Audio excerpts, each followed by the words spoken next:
Hi, y'all. Welcome to the first episode of Wasted with Will. I sort of struggled with this show format. I was like, how the fuck am I going to host this show? And then I answered my own question, just purely accidentally. What better way to do it than hungover, right? So thank y'all for tuning in. This is our very first episode. I'm very, very hungover. It's great. We're going to have a great time. So here's how the show's going to go. Basically, what we're doing here is a very, very dumb and very blatant ripoff of Drunk History. Like, that's what it is. Sorry, Derek Waters. Please don't send me a cease and desist. I don't think you will. Like, we don't matter that much, really. But anyway, each week we will have several presenters from New Orleans and beyond recounting the plots of their favorite Shakespeare plays. Fun, right? Anyway, this week on Wasted with Will, the theme is not dead yet. That's right. I may be hungover as fuck, but I'm not dead yet. Anyway. So all of the plays that we are going to learn about today all involve someone either like coming back from the dead or, oh my God, they think that this person is dead, but they're really not. And it's crazy and everything's all right in the end. I mean, except when it's a tragedy, because nobody's all right in the end. Everybody dies in those. But anyway, let's start it off, shall we? So your first presenter for the evening is a recent New Orleans transplant from New York City and someone who is very near and dear to my heart. They're going to tell you a story that I hadn't heard before. Yeah, it's a very little known Shakespeare play. Actually, it's highly contested. People aren't even sure that he had a hand in writing it because it wasn't included in the first folio. But what I say to that is like, you know, they just didn't get the first folio right. That's why they had to do the second one. That wasn't funny. I'm sorry. I am so fucking hungover. Anyway, first up tonight, bringing you their stoned retelling of Pericles. I want you all to open your ears and your eyeballs and your wallets too. Tip a bitch. Her Cash App info is going to be included. So just, you know, give it up. Keep your heart open for Betsy Propane.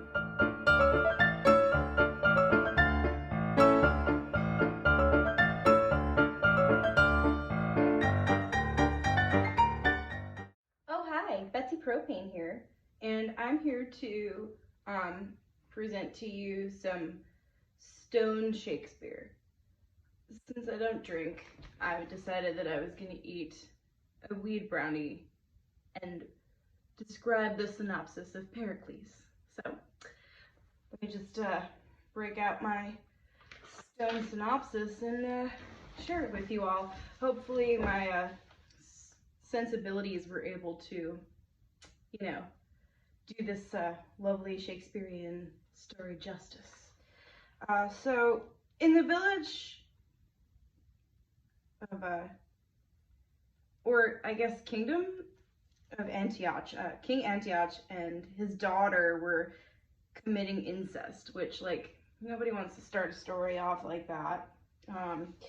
He kept his young daughter from meeting, like, other guys that she could marry because he wanted to marry his own daughter, which is really fucking gross.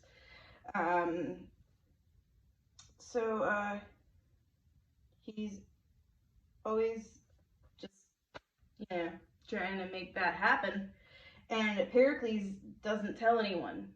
He basically shows up and he's like, I know what's going on, but I'm not going to tell anyone out of good virtue, which I don't really fucking get how that's good virtue, but it's the 1600s. Nobody respects women. So the king treats him like he's a hero, but it seems like some bull crap and totally not the right thing to do at all. And anyway, he's trying to solve this riddle, and he's successful at it, but discovers that the secret of this whole incest thing is going on is the riddle, and he can't tell anyone, which pisses me off a little bit because, like, it's kind of, don't really want that to happen. Don't, like, kings shouldn't marry their daughters. They should, like, marry them off. Actually, they shouldn't. Women should be able to do whatever the fuck they want. Anyway, so he's, and I mean, Pericles, thinks everyone wants his ass dead because he knows the secret about the king and his daughter, and yeah, he goes home and he feels like this like assassin is following him, which is fucking absolutely true. And he tries to find Pericles and kill his ass, so he'll fess up and tell the secret. Pericles is scared of this revenge, and he keeps traveling, and he drops off some corn to save Tarsus. And then they keep following him, so he leaves again because motherfucker doesn't want to die. And it's like he can't have a snack or take a nap or anything. Like, he's been traveling for a really long time, and they don't fucking care. They just keep chasing him. So, anyway, on the way home, Pericles goes to get on a boat, and the fucking boat gets into a shipwreck. And the fisherman tells him about the king's daughter and how she can marry whoever wins this joust against the king. Because I feel like back then, everyone just fucking joust for women. Like, they didn't ask them, like, hey, do you want to marry this guy? No, I'm gonna fucking joust for you. Anyway, so he can save baby girl if he wins this joust from her dad. And his armor is really fucking rusty. Like, he hasn't been in a joust in probably like 20 years. Because I feel like everyone has been jousting for 20 plus years back then in the 1600s. And even though his shit was rusty, he fucking won. And they all have dinner together after. And the king's like, Pericles, I'm fucking impressed by you. And his daughter was like, yeah, I'm pretty glad I get to marry you because you won this joust with this rusty ass armor. So they finish up dinner, and then Thaisa dies giving childbirth, which seems like it jumps all over the place, but Shakespeare kind of does that. And they leave after dinner, and they get on another boat, and Thaisa dies giving childbirth, even though Pericles and his wife are there, and his wife's a fucking nurse. By the way, they didn't mention Pericles' wife once in this whole story, and they're trying, and he's ready to joust for another broad. Very confusing. And they try to save her life. They throw her overboard, but discover that she ain't dead before they're about to toss her over the side. And I guess Pericles has some crazy ass intuition, like mind tricks, I guess. And they go back to Tarsus, hand over the baby that they thought she died giving birth to. And the baby makes it back to Tyre, even though everyone thinks the baby's gonna die. There's a lot of like negativity here, and I feel like they need to have a little more faith that humans are gonna live. But long story short, in the end, Pericles was right about tons of shit, and his family reunites in the end, and they all get rich. Cool? Awesome. Have a good day.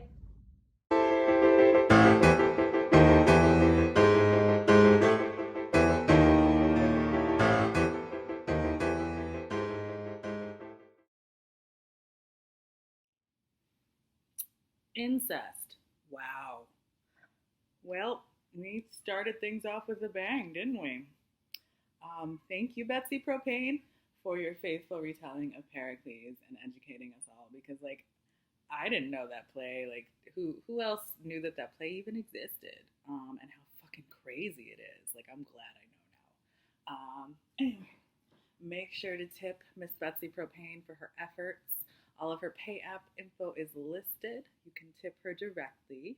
But if you tip the show, aka me, using my pay app information, this week, all tips will be matched and donated to House of Tulip, which is a trans housing project in New Orleans. seeking to provide long-term housing solutions to transgender and gender nonconforming people.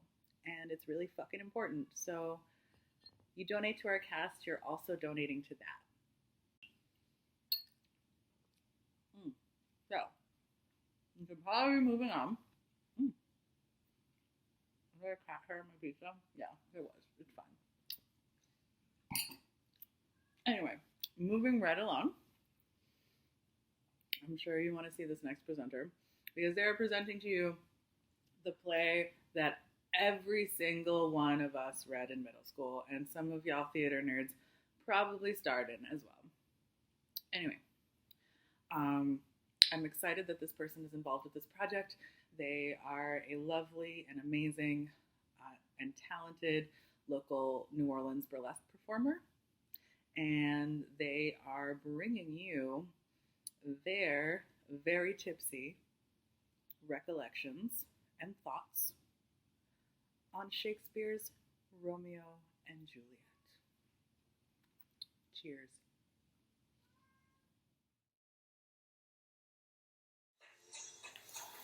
Hello, and welcome to my bedroom.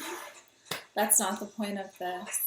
Here to talk about Shakespeare, Romeo and Juliet, and to do that while I'm drunk. I'm very bad at focusing. Fuck! This is a tragedy. It's a tragedy about some teenagers that are dumb.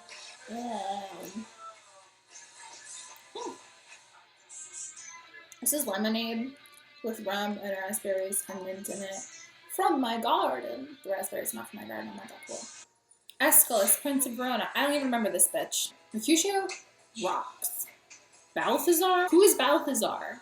That's a cool name, though. That's like a good D&D name. I do not buy my thumb at you, sir, but I do buy my thumb, sir. Do you quarrel, sir? Quarrel, sir? No, sir. But if you do, sir, I am for you. I serve a good man as you. And I can just do this sometimes. It just pops into my head.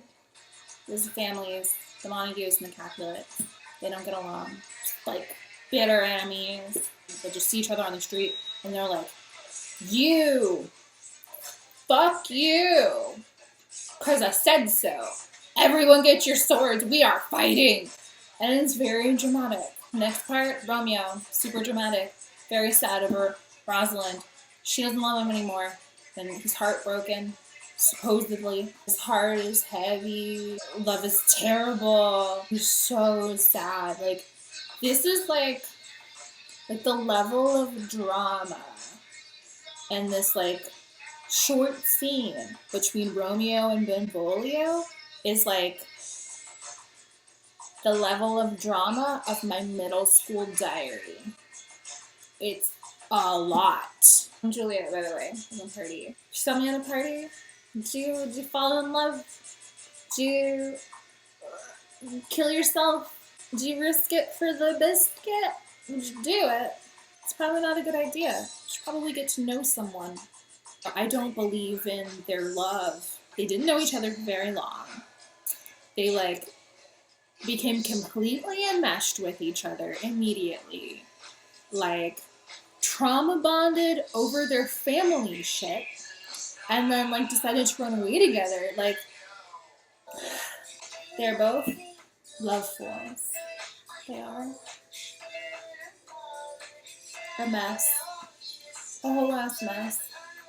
And, like, balcony scene, I feel, is, like, really revealing.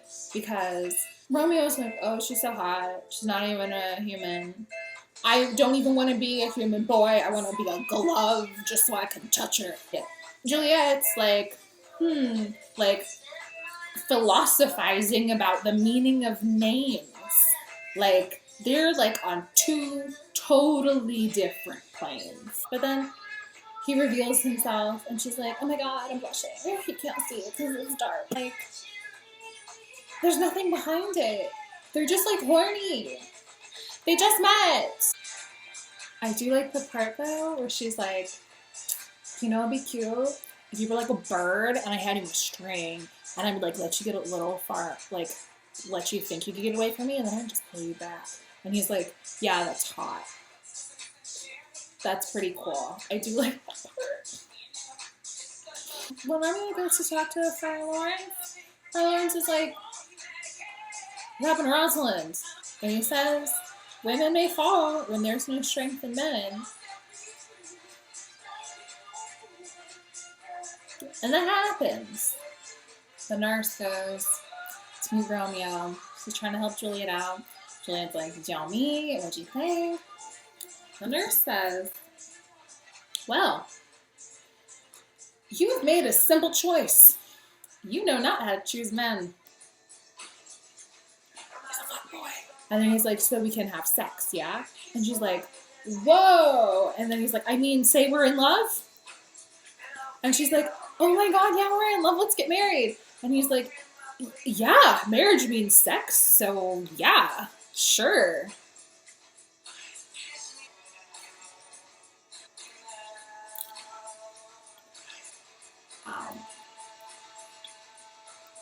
Then Mercutio gets murdered. Like, as he's dying, he's like, fuck all y'all.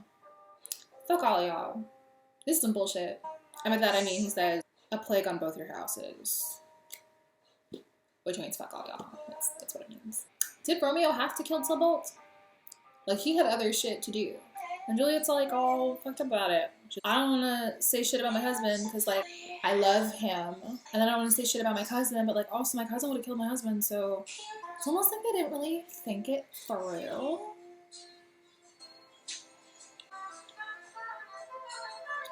Juliet, Romeo, like, fucked or whatever, because they're married. And then he's like, I gotta peace out, I'm gonna be murdered. And she's like, it's the middle of the night. And he's like, it's definitely not, it's the morning. And she's like, oh. So he leaves. And she's sad. Her mom shows up, and her mom's like, oh, you're crying because of your cousin. Yeah, that fucker Romeo. Fuck that guy. And Juliet's like, yeah, fuck that guy. I want to be the one to kill him. She's like, if you could find a dude with a poison, I'm gonna poison this motherfucker. This is fucked up.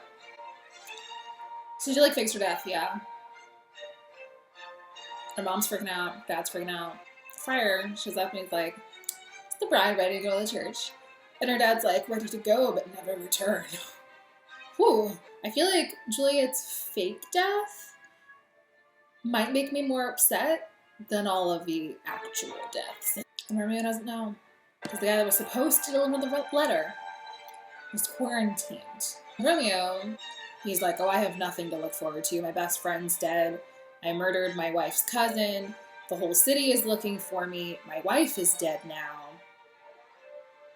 She drinks all the poison. Every little drop.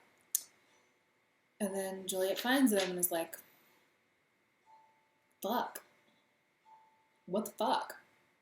Fuck! It's poison! And then she, like, looks, and there's nothing left. She, like, tries. She's like, no, there's nothing there. And so she has to stab herself to death. This thing that always bothered me. I was like, oh, so Romeo just gets to, like, take some poison and die. And then Juliet has to, like, just stab herself to death. So then, like, her parents get to have her die twice. They learn their lesson because their kids die. Did you learn anything? Have I learned anything? I don't know. I like reading that. Make sure your communication goes through before you decide to fake kill yourself. That's never been relevant in my life. I feel like a takeaway should have been like, don't dig fuckboys. I'm not sure if that really, like, got totally through to, like, kid me, but I did survive. So maybe I did learn something. How's everybody doing? I have not been drinking very much at all during quarantine, so this is a very special moment. And also I've been totally isolated for, like, over 120 days. I am high risk for COVID, low risk for fuckboys. And that's all Romeo and Juliet. Enjoy your night.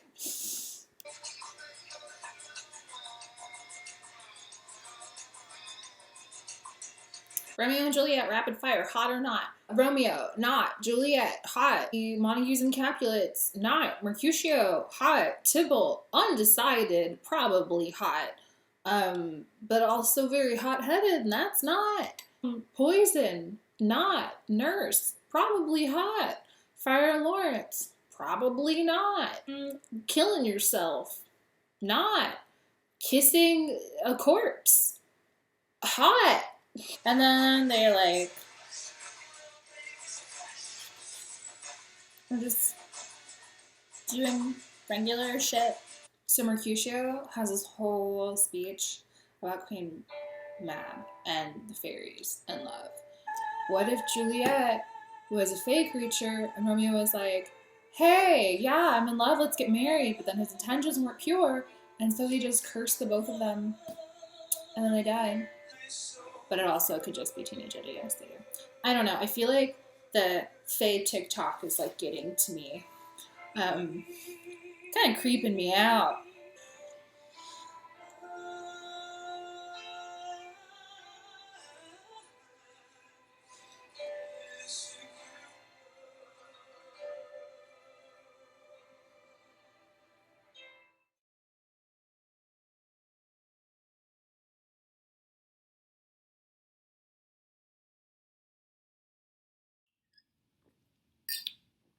Oh my fucking god, that was Anjle, everyone. So give it up for Anjle and their very amazing, insightful hot takes on Romeo and Juliet. Just keep that in your hearts. I know I will.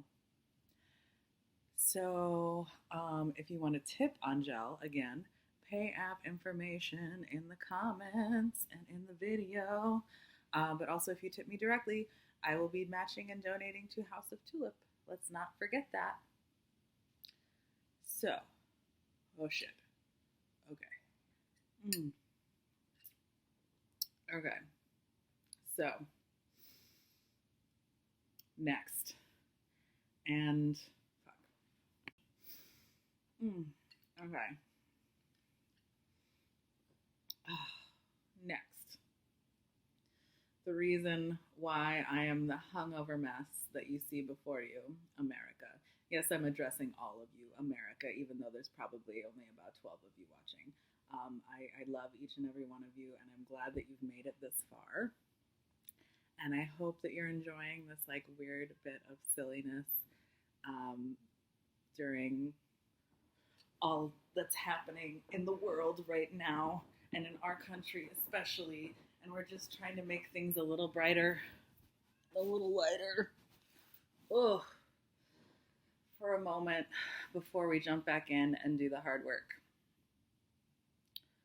So, that being said, your last presenters for this evening are bringing you their very, very well-marinated interpretation of Twelfth Night.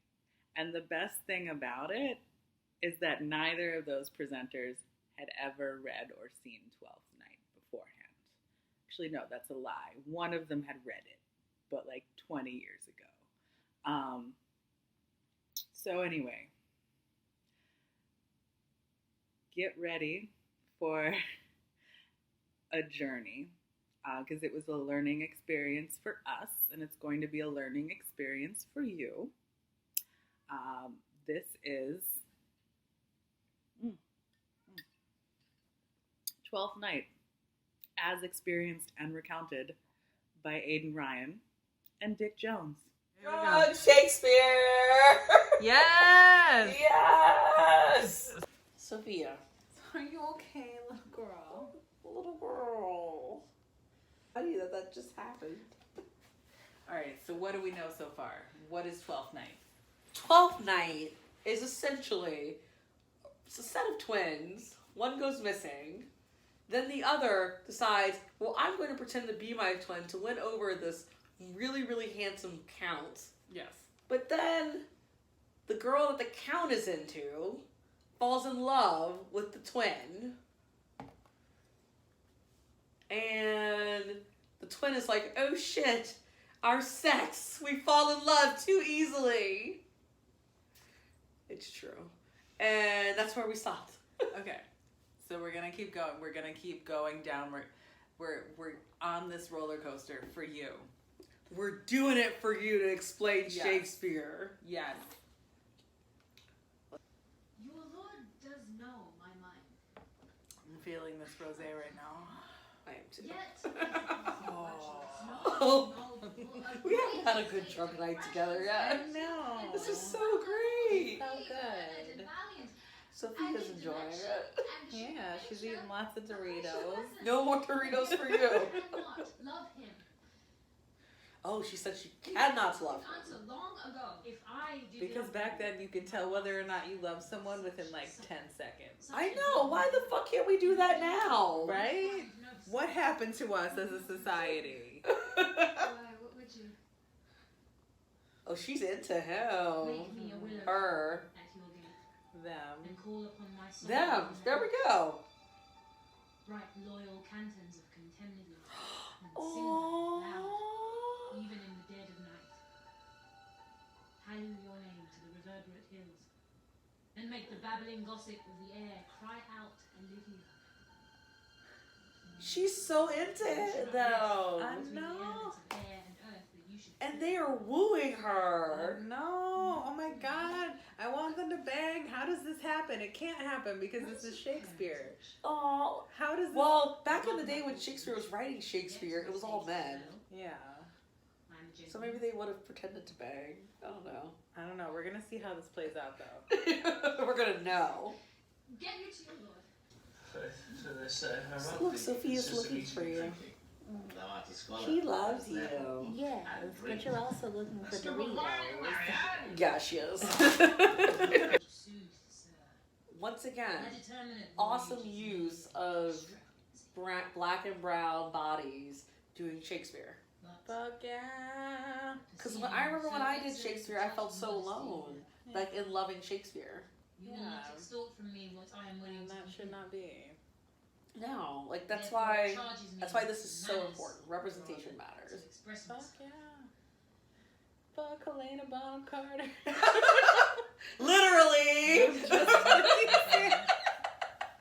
No, My she's name great. is She's a Sebastian. good actress. But Especially she in has Sweetie enough Todd. money. Oh my god. But she has enough money. Does she? My She's father was donated. that Sebastian of Messene, whom I know you. See, somebody's name is Sebastian. Yeah, okay, no, Belle and Sebastian.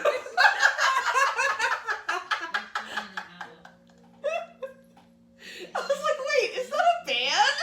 It is a band. But Oh, sir? maybe they got their name from Shakespeare. Who Oh my god, wouldn't that be awesome? the don't breach know. of the sea was my sister drowned. Well, why is that happening? Let's see. Oh, and but wait, there's more. Side plot. Mm-hmm. So there's this guy named Marvolio. Marvolio is a douche, so we have decided. Yeah, no, he kind of sucks. Yeah. He's a douche. So they decided that they're gonna play a trick on Marvolio. This is the side characters. They're gonna play a trick. And they're gonna make him think that his lady that he works for, Olivia, who's also the guy that the Count is in love with, and Olivia's also the girl that's in love with the twin. They've decided that they're gonna make him think that Olivia is in love with him with some letters. Mm-hmm. Oh, the letters. Oh, so let's it's see where always it through goes. fucking letters. Always through All right. letters. Yeah. Sophia. Sophia. Sophia, are you drunk? There's cat wine. There is cat We wine. should get her cat wine. I know, I've been wanting to get. He said we should go to bed. Because they're drunk. Mm-hmm. They're all drunk. If I cannot They've been recover drinking a this lot hand of foul, wine. Send for more money, knight. Thou hast not again call me cunt. If I do not, never trust me. Never trust me. Come. I'll go burn some sack. Too late. Burn some sack, that sounds hot. I think that means go to bed.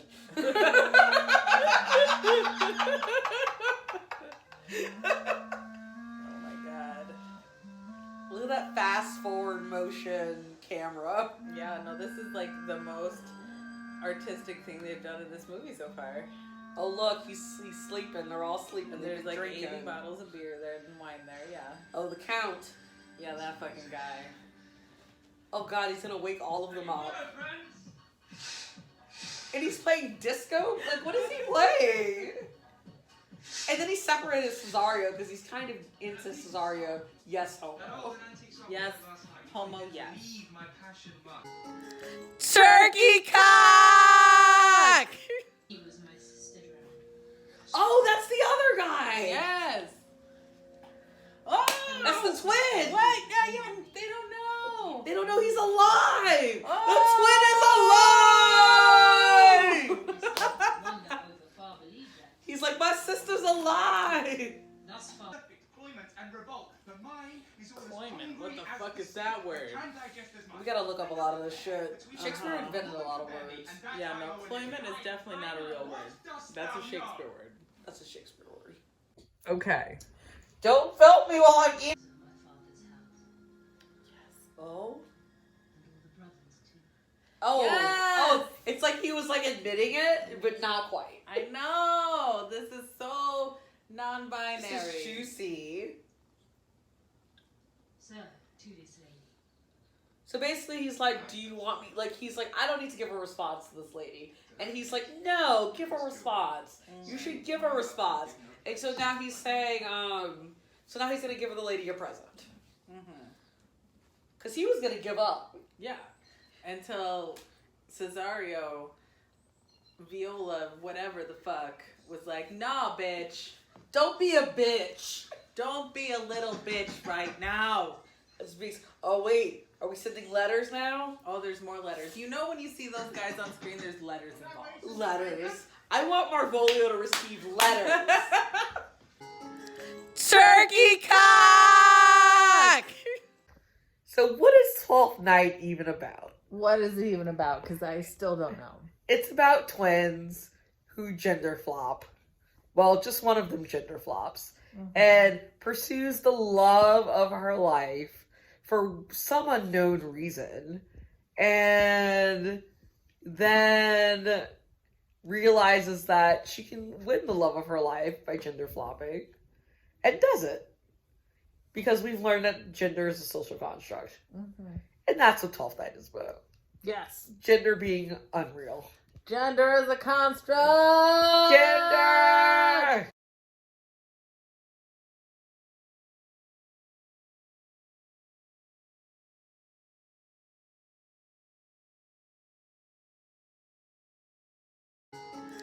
Turkey cock! Oh my god, you guys. That's it. I hope that you loved watching that as much as Aiden, Ryan, and I enjoyed filming it. And I hope that you enjoyed your very first episode of Wasted with Will. There's going to be so much more drunk Shakespeare to come. Like, he made like a billion plays. The dude was prolific. So we're going to be doing this for a while. We're going to be doing it every Sunday, in fact.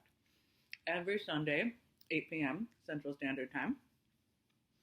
You will see some of New Orleans' finest and beyond present you their favorite Shakespeare plays while completely fucking hammered. It's a blatant ripoff of Drunk History. Much love to you, Derek Waters. Please don't sue me. We're just out here trying to have fun and bring people joy and also raise a little bit of money. Like I said, tip me directly, and any money that I receive will be matched and donated this week to House of Tulip, which is a trans housing project in New Orleans. Do it. So that's our show. I hope you enjoyed it. I love you all so much. Like I said, I'm hungover as balls right now. But yeah, this is a thing that we're going to keep doing.